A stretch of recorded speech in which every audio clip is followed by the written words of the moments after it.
not look like much, but it has the power to save lives. Naloxone, otherwise known as Narcan, is a drug that can reverse an opioid overdose within seconds and is safe.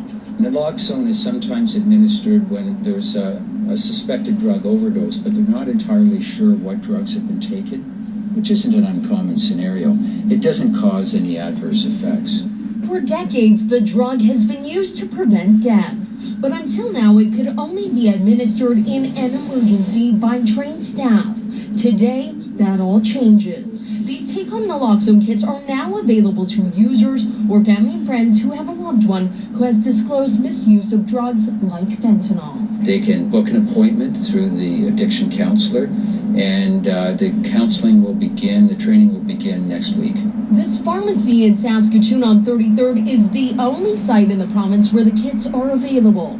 Our region was selected for the pilot project because of the number of opioid abusers in the region and the number of overdoses. The kits will need to be prescribed to an individual, followed by 30 minutes of training on how to use them properly. There's lots of checks and balances in place so that we can, find out, did they get the information that they need. Health officials say they don't think by making naloxone available, this will lead to even more drug use, and that the kits only buy you time in the event of an overdose. Sometimes the opioids are very long-acting. The Narcan, the naloxone, is short-acting. So when it wears off, they may need more.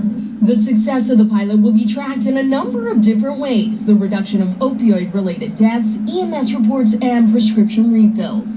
The kits are free for users or their family and will be covered by the ministry at a cost of roughly $30 to $40. Cheaper than an ICU stay, say health officials, or a funeral. Megan Craig, Global News.